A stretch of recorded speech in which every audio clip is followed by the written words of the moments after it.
Bueno, ahora sí les voy a dar la bienvenida al doctor Jorge Herod. Él es físico, es científico que está estudiando y está tratando de desarrollar un sistema para predecir sismos con 2 semanas de anticipación. En Cristiano, lo que hoy día me explicaba el ministro Nieto, y yo quiero que hoy día el doctor Jorge Herod lo explique bien, él estudia las luminiscencias, no sé si estoy hablando correctamente, estas luces que vemos y que las vimos todos los peruanos en el terremoto de Pisco, esas luces que se ven en el cielo y de pronto uno dice, vi como un rayo de luz, ¿no?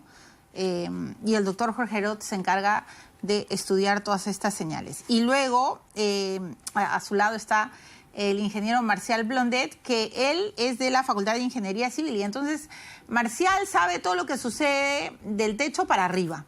Del piso para arriba. Perdón, del techo para arriba, ¿qué estoy hablando? Del techo para abajo. Del techo para abajo y del piso para arriba.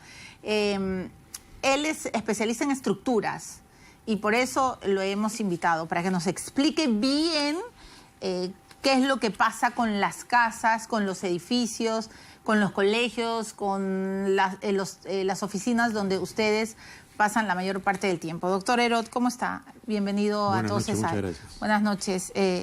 Ingeniero, ¿verdad? Hola, yo también soy doctor. Pero usted también es doctor. Doctor también, doctor Blondet. ¿Cómo está usted? Muy bien, muchas gracias. Bienvenido los dos al programa. Sí. Doctor Herod, la primera pregunta que le quiero hacer es, o sea, usted no es sismólogo, usted es un físico, pero está hace tiempo estudiando señales para poder predecir los terremotos. ¿Qué tipo de señales está estudiando?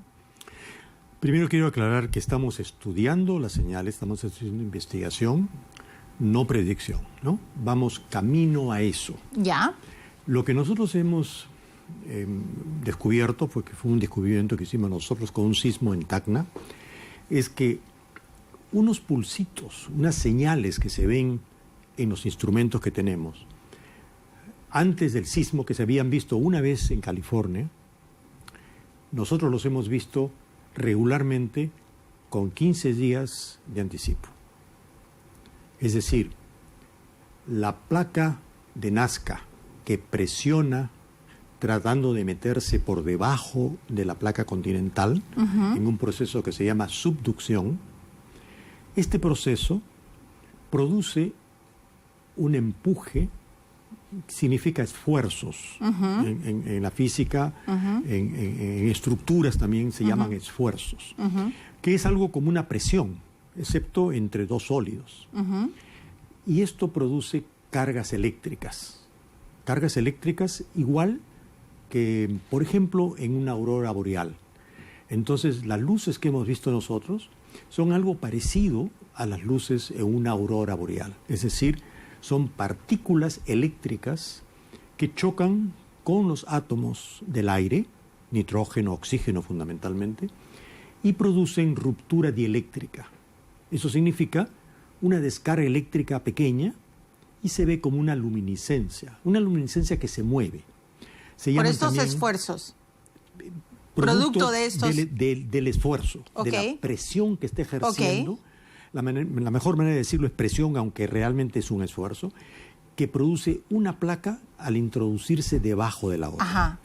Ahora, lo que nosotros hemos hecho, hemos demostrado, lo hemos publicado, que estos esfuerzos producen luminiscencia. No toda la luminiscencia, un sismo, proviene de esto. Puede venir de transformadores que revientan, de líneas de transmisión que chocan, de procesos eléctricos hechos por el hombre, por maquinaria del hombre. Pero nosotros nos hemos concentrado en aquellos lugares como la isla San Lorenzo, como el Morro Solar, como las islas Horadadas que están frente a Magdalena. Todo esto ha producido luces. Las islas en Chincha, a lo largo de la costa, 300 kilómetros, ha sido estudiado por el doctor Leonidas Ocola, del Instituto Geofísico del Perú, se han reportado luces en el sismo de Pisco. Se han visto en México ahora último, se han visto en numerosos lugares. Nosotros tenemos un video que registramos en la Universidad Católica, una cámara de seguridad que estaba enfocando hacia la isla San Lorenzo, exactamente hacia el oeste. Es un lindo video porque está en colores, está con señalización en milisegundos, podemos medir tiempos, es un documento científico importante, lo hemos publicado en nuestra página web.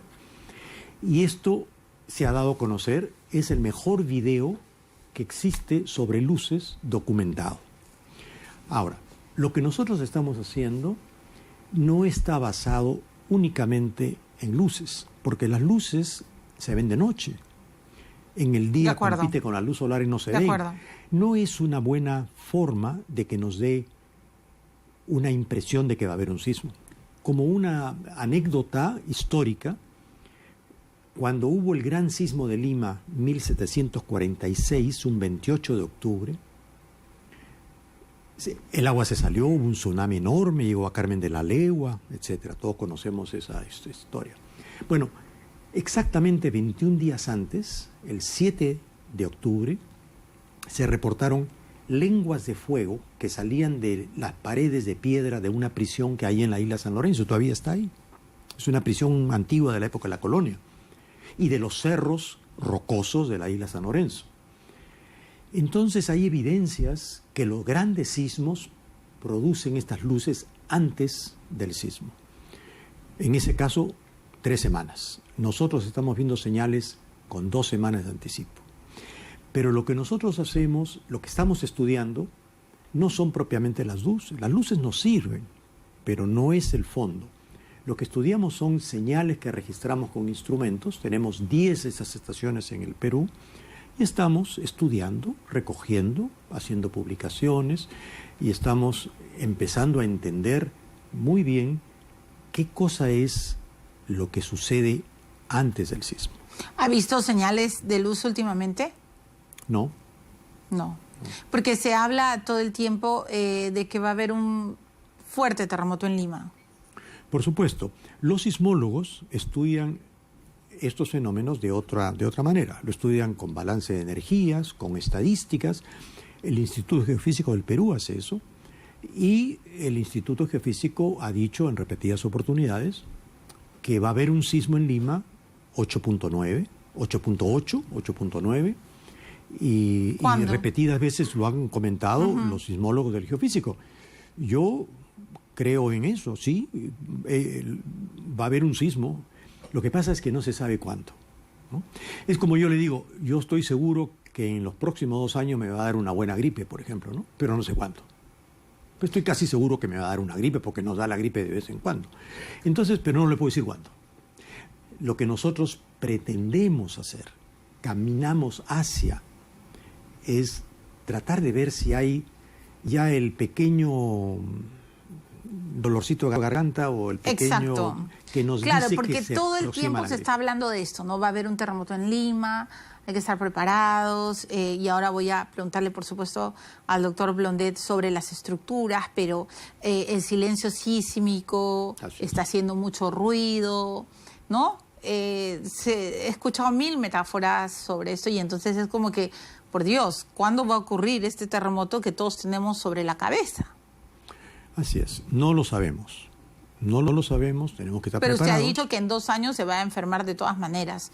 Es probable, el doctor Blondet se ríe, pero es probable que ese terremoto sea pronto, doctor Herod. Yo no le puedo decir eso. Muy bien. No, imposible. Sería irresponsable. Yo no puedo. Claro. Posiblemente el geofísico, el doctor Tavera, por ejemplo, director del geofísico, yo creo que él tiene mucho mejor apreciación en ese largo plazo. Okay. Nosotros no estamos en esa área.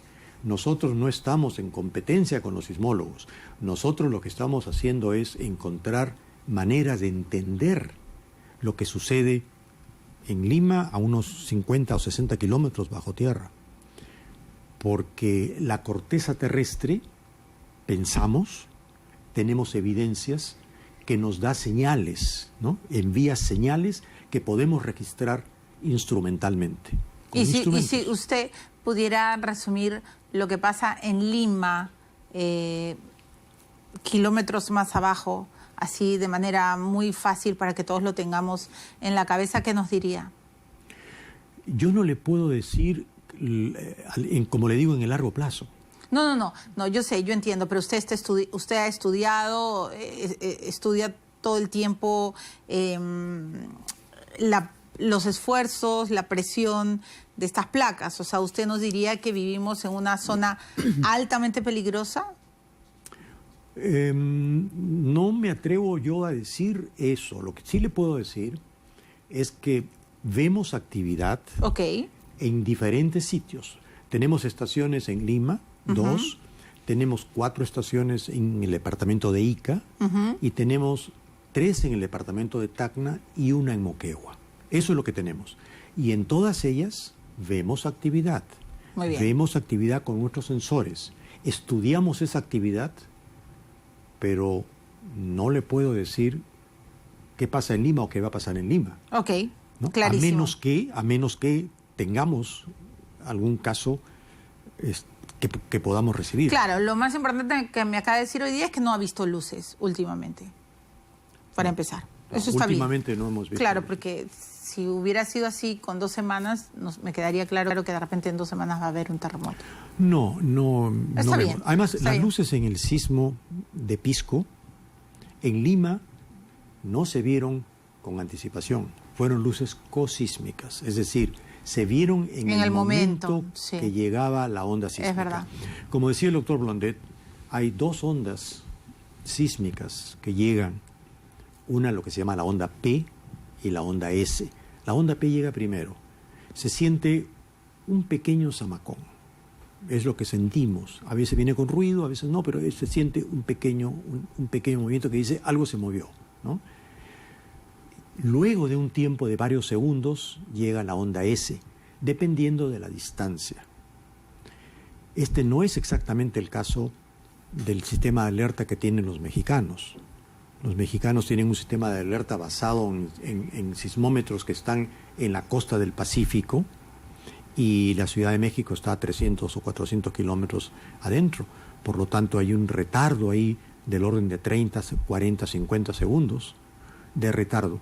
Entonces, lo que ellos hacen es, sienten un sismo en la costa del Pacífico, generan una señal que va por celular, por radio, por teléfono, a una velocidad totalmente distinta, y por lo tanto, en Ciudad de México, se siente la alarma y 30, 40 segundos se siente el sismo. Si hubiésemos tenido nosotros una alarma en Chimbote, en el sismo de 1970, ¿no? Y hubiéramos sentido sismo en Chimbote, en Yungay, en Huaraz, y lo hubiéramos enviado a Lima, hubiera llegado con 40 segundos de anticipo. 400 kilómetros, aproximadamente 10 kilómetros por segundo la diferencia entre la onda P y la onda S, 400 entre 10 le da 40 segundos. Es decir, 40 segundos de anticipo hubiéramos tenido si alguien nos hubiera avisado en Chimbote. En este momento hay un terremoto fuerte, en Lima hubiéramos estado en esa alerta. Y más o menos lo que hacen los mexicanos. Muy bien. Pero como ha dicho el doctor Blondet, con los sismos, que los tenemos aquí nomás cerquita a la costa, el tiempo de aviso es del orden de medio segundo, 1 segundo. Doctor Blondet, sí, yo sé, Catalina, por favor, no me pegues, pero le tengo que dar la bienvenida. Doctor Blondet, ¿usted está preocupado? Bueno, no solamente estoy preocupado, estoy consternado por lo que pasó en México, porque ahí no debió haber ningún colapso, porque la ingeniería mexicana está muy desarrollada. Ahí tienen investigadores e ingenieros profesionales de la ingeniería sísmica de altísimo nivel. Y el propósito de la ingeniería sísmica es prevenir que sucedan estas cosas.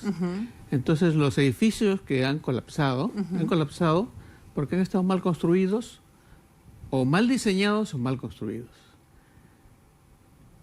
Y eso da pena. Da pena que eso ocurra, que por un error de los ingenieros que han construido esos edificios haya gente que haya fallecido, ¿no? ¿Cómo sabemos si un edificio está bien o mal construido?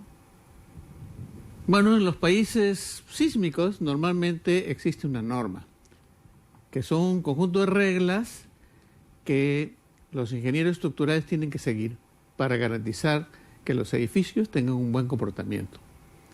Y en México tienen, después del sismo del 85, que fue una lección muy dura para ellos, ellos modificaron su norma sísmica.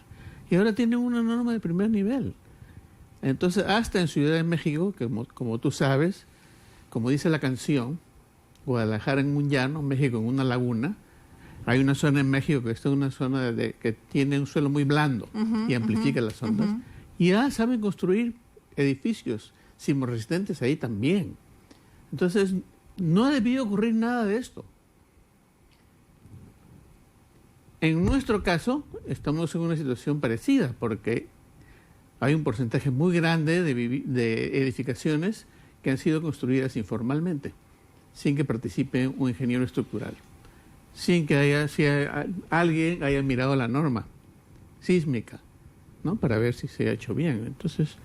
Entonces, en Cristiano, si ocurre un terremoto en Lima... Es probable que haya daños muy severos y en muchos sitios, ¿no? Yo quiero que todos entendamos varias cosas de manera sencilla. Usted es un doctor, pero por favor apelo a su sabiduría. Entonces, hemos visto que en las imágenes que edificios se desploman, colapsan. Y lo que sucedió en Pisco fue de espanto. Claro, muchas casas de adobes, los techos se cayeron encima de la gente, se desplomó, en fin.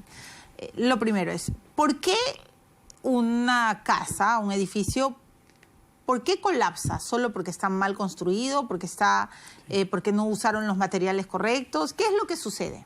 Está mal diseñado. Los elementos estructurales, los muros, las columnas, las vigas, están mal ubicadas, mal proporcionadas.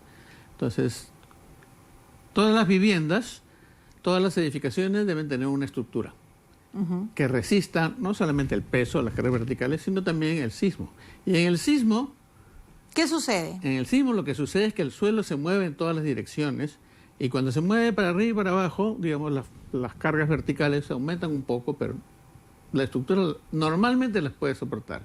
El problema es cuando se mueve horizontalmente, porque a ninguna persona se le ocurre que pueden actuar fuerzas horizontales tan grandes. Entonces, normalmente las estructuras concebidas sin tener un ingeniero especialista en ingeniería sísmica, entonces no está preparada para recibir fuerzas horizontales muy grandes. En un sismo, en el mismo momento, hay fuerzas verticales y horizontales. ¿Al mismo tiempo? Al mismo tiempo. Sí. Ese es el problema. Entonces, las estructuras, las edificaciones que no tienen una estructura diseñada y construida para soportar de manera razonable esas fuerzas, se dañan o colapsan. Entonces, la tarea del ingeniero estructural es prevenir que eso pase y garantizar de todas maneras que no importa cuál sea el tamaño del sismo que venga, esa estructura no colapse. Entonces, cuando usted ve que un edificio colapsa, ¿qué piensa? Pienso que ha habido o incompetencia o corrupción. Eso es lo que pienso. Y entonces me da mucha congoja que se pierdan vidas por eso. Las personas que estaban ahí no tienen la culpa, ¿no? O sea, para usted jamás se debería de caer un techo encima de una persona. Nunca.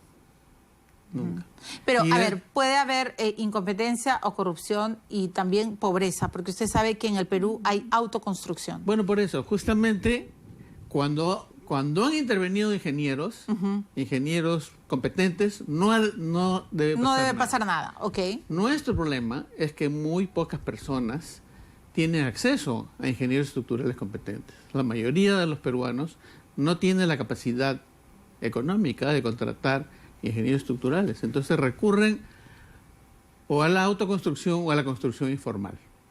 A un maestro de obras o una persona cercana que no tiene preparación, que no ha estudiado. Entonces lo que sucede es que lo hacen según su experiencia, pero sin tener en cuenta qué cosa es lo que va a pasar, sin estudiar exactamente qué estructura necesita el edificio. Una encuesta de la universidad en la que usted trabaja ha publicado que solo el 15% de peruanos confían que su vivienda va a resistir un terremoto. Y lo que a mí me ha preocupado muchísimo es que el 90% de las escuelas de Lima no resistirían. ¿Qué vamos a hacer? Bueno, con las estructuras de las escuelas, el Perú ya ha resuelto el problema para las escuelas nuevas. Justamente porque en un sismo que hubo en Nazca en el 96, se rompieron todas las escuelas nuevas. que habían sido diseñadas y construidas por buenos ingenieros peruanos. Pero la arquitectura de las escuelas tiene una patología, que es que las columnas están trabadas en la parte de abajo por muros y entonces no funcionan bien. Entonces nosotros... ¿Por qué trabadas por muros? Sí, entonces hay una estructura de concreto y luego en un lado, si tú tienes la edificación escolar en este sentido, y aquí está el aula, entonces las ventanas que dan a la calle son ventanas altas y las ventanas que dan al patio son ventanas un poco más bajas. Y las ventanas altas entonces tienen una columna y tienen muros a los dos lados. Entonces ese muro aprisiona la columna. Y la columna que está libre es muy cortita. Esa columna corta se destroza en los terremotos. Y eso ocurre en casi todos los colegios en todo el mundo. Entonces los ingenieros peruanos se reunieron y decidieron, ahora no vamos a hacer esta estructura, sino le vamos a poner columnas de 1 metro de ancho. Entonces los colegios peruanos nuevos son maravillosos. No les pasa absolutamente nada. O sea, no se van a caer. No se van a caer, no se van a fisurar, van a tener un comportamiento maravilloso durante los terremotos. Pero, ¿y con los otros colegios? El problema son los edificios existentes, los colegios claro, existentes. ¿qué vamos a hacer? Entonces ya sabemos, los ingenieros peruanos saben cómo reparar esos colegios, cómo reforzarlos para que en el próximo terremoto no se desplomen. Pero entonces, el problema es que eso cuesta plata. Hay decenas de miles de colegios. ¿Y los hospitales? Sobre todo, los hospitales son el otro problema. Los hospitales se dañan en los terremotos y entonces dejan de cumplir su función. Eso también es inaceptable. Pero usted me está diciendo, doctor, entonces ahora que todos los pacientes van a morir en un terremoto. No, entonces la norma peruana para hospitales ya ha cambiado y todos los hospitales tienen que tener aislamiento sísmico para que tengan en la base un sistema flexible, cosa que el suelo se mueva y el hospital se queda tranquilo sin sufrir ningún daño. Todos los hospitales nuevos que se construyen a partir de ahora van a ser sísmicamente perfectos. Entonces todos los hospitales antiguos Dios mío, hay que reforzarlos. Pero estamos aprendiendo. Pero doctor Blondet, usted dice, hay que reforzarlos. ¿Cuándo? Eso es responsabilidad del gobierno. ¿No? La ingeniería peruana y las universidades ya tienen resuelto el problema técnico. Ahora hay que implementarlo. Yo no tengo cómo implementar nada. No, pero yo estudio pero lo y que hacemos usted, recomendaciones. pero lo que usted está diciendo de manera clara es que los pacientes que están, por ejemplo, en el Oaiza, en el Almenara, no sé, digan más hospitales, en el Obrero, en el Cayetano, se van a morir. No estoy diciendo eso. Lo que estoy diciendo es que probablemente se desplomen. Cuando venga un terremoto muy fuerte, el hospital deje de ser funcional. Entonces, por ejemplo, los equipos se van a desconectar. Eso no debe pasar. ¿No es cierto? ¿Está claro? Sí, pero tú tienes razón. No, lo que pasa es que usted me está diciendo se van a desplomar. Los que se dañan, los que se dañan, primero se cae todo el adobe. Ya se sabe que las construcciones de adobe tradicionales no tienen refuerzos. O sea, se cae todo el centro histórico. Las estructuras de concreto tienen refuerzos. Las construcciones de adobe tradicionales no tienen ningún refuerzo. O sea, se cae el centro histórico. Todo el adobe se cae, sobre todo el adobe rural, ¿no? Claro, como sucedió en El adobe rural se cae cuando viene un terremoto de intensidad 6. Cuando la aceleración en el suelo es 0.3 de la gravedad. Pero el doctor Herod ha dicho que va a venir uno de 8.9. No, yo no he dicho. No ha dicho. No. Además, estamos esperando un terremoto de 8.9. Es que yo no he dicho de otra cosa. A ver. Yo he repetido lo que hemos visto en la televisión. Sí, lo que estamos esperando todos es uno de 8.9. De lo que dicen los sismólogos. Tenemos que creer en los sismólogos. Por eso, yo no soy sismólogo, yo no puedo decir... me voy a corregir porque además ustedes los científicos son... Usted no ha dicho, pero hay un silencio sísmico y los sismólogos dicen que es probable, no se sabe cuándo, de repente de acá 100 años o de repente un año... Ellos pueden decir probabilidades. Probabilidades, así es. Pero con 8.9 doctor Blondet. Va a haber mucho daño, sobre todo horror. en las construcciones informales. Hay toda una ciencia muy grande detrás de estas conjeturas estadísticas, ¿no? Hay estadísticos, hay personas que trabajan, matemáticos, estadísticos. Claro, pero que el problema es que trabajan en ustedes lo advierten y ya, pues, ¿cuándo van a empezar a reforzar? Porque hay gente que, o sea, los ingenieros, los científicos, los sismólogos, el doctor Herod, que es un físico, siempre dicen, ok, no, esto es lo que sucede, pero hay gente que va a estar en el colegio, quizá, otra gente que va a estar en los hospitales, quizá, y mucha gente que va a estar viviendo en sus casas mal construidas, y entonces va a haber mucha muerte. Sí, cuando venga ese terremoto va a haber mucho daño, es posible que haya mucha muerte, y va a suceder como estamos viendo en México. Bueno. Tenemos que prepararnos no solamente para el sismo, sino para lo que pasa al día siguiente. Claro. Porque yo estoy hablando de lo que podemos hacer eventualmente con el previo al sismo, ¿verdad? Luego tenemos el sismo mismo, ¿no? El sismo mismo va a causar daños a través de las fallas en las construcciones. Y tenemos que tomarlo con mucha calma. Pero a mí me parece también que es importante que pensemos en el día siguiente. Por el día siguiente significa la mochila y que cómo nos comunicamos. Un sismo grande va a producir una enorme falta de comunicación. Imaginemos una ciudad que no tiene forma de comunicarse porque los teléfonos van a caer las pistas, porque imagínese usted, sin energía eléctrica, ¿cómo va a ser el caos en el tránsito en Lima? Sí. Si con semáforos y con tránsito y con policía y con etcétera, tenemos Esto es un caos, infierno, ya imagino lo que va a ser. Ya tenemos un caos. ¿Qué va a pasar poco después del sismo? Supongamos un sismo al mediodía, que las personas quieren saber de sus hijos, están en el colegio.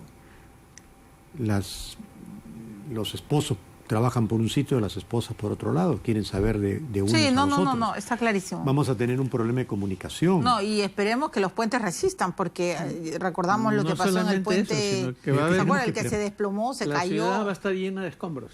Tenemos que prepararnos para comunicaciones. Hay que planificar el manejo de los escombros también, para que haya tránsito. Es un problema gigantesco, pero en muchos sitios ya está pensado. Claro, acá no. Esa es otra parte del... Tenemos que mentalizarnos, y esa es nuestra labor. La labor de los medios es mentalizar y difundir. Pero claro. INDECI, la gente de INDECI y la gente de otros organismos del gobierno, ellos saben cómo prevenir y cómo manejar el desastre una vez que ha ocurrido. El problema es que no les hacen caso, ¿no? Bueno. Mire, yo planteé una sugerencia. Es verdad, doctor. Sí, doctor. Planteé una sugerencia de cómo organizarnos para después del sismo, ¿no? Por ejemplo, si confiáramos en que los colegios, todos pertenecemos a un colegio por votación, donde vamos a votar. Sí. Y casi todas las elecciones vamos a votar al mismo colegio. Si tuviéramos que los colegios tengan equipos de radiocomunicación con batería. ¿Por qué los colegios? Porque los colegios es donde están los niños y donde los padres van a querer saber en primera instancia cómo están. Los colegios podrían ser núcleos de organización. Y si todos tenemos además, y si todos tenemos un sitio donde vamos a votar que está cerca de nuestra casa, las últimas elecciones se hizo mucho mejor que en anteriores oportunidades. Yo podía ir a votar al colegio, ahora sí, a pie, como debía ser, y no congestionar la ciudad, desplazarnos a otros sitios lejanos. Pero, doctor Heró, después de lo que ha dicho el doctor Blondet, yo no voy a querer ir a un colegio. Pero porque ya se sabe cómo no, sí, pero no se ha reforzado. Pero entonces, hay muchos colegios tremenda tarea donde que ya viene se está trabajando en eso. ¿no? Bueno, porque ya los directores... Bueno, que Techito ahora trabaje. Pues, ¿no? Los padres van a querer ir ahí. Sí, ahí no, de acuerdo. Pero entonces, me parece muy interesante lo que usted dice como núcleo de reunión y de refugio. Así es. Solamente la tranquilidad viene cuando dice, tu hijo está bien, suficiente. Bueno, ¿no? Muy bien. Comunicaciones cortas, rápidas, Es lo más importante. En núcleos que atienden eso, creo que es la forma de organizarnos para radiocomunicaciones con batería, con equipo de batería, ya que todo va a caer. Exacto. Las células de teléfonos celulares también van a caer. No que se caigan, sino que van a sufrir una congestión extraordinaria que no van a permitir la comunicación. Así es, se como bloquean. sucedió. Como Así es, sucedió en como ha Pizarro. sucedido. Pero bueno, ahora es tiempo de la galleta. Yo sé que usted es físico y que no cree en estas cosas, pero igual se la voy a dar. En mi programa se No abre tengo una ningún galleta. problema con la galleta. Ay, qué bueno, doctor Blondet. Y los Un placer mensajes- conocerlo, doctor Blondet. Además, lo voy a volver a invitar porque a los dos. No, encantado. Pero esto de las estructuras, ya entendí. Entonces es horizontal y vertical. Se Es mueve una chocolateada ahí, en suacatá. todas las direcciones. Ahora entiendo todo. Pero pues, los claro. ingenieros estructurales sabemos Yo sé. qué hacer con ellas. Y por eso es que los arquitectos siempre tienen que estar con un ingeniero. Si no, van muertos también. Y hasta estamos trabajando Exacto. en sistemas para que la gente que no tiene acceso a un ingeniero sepa cómo construir mejor. Exacto, de eso se trata, hay que ayudar. Doctor Herod, un placer conocerlo. Ojalá y usted pueda seguir reforzando ese Encantado también. estudio. La El veo ministro- bastante por en Le agradezco. El televisión. ministro Nieto me ha dicho de que va a apoyar mucho su labor como investigador.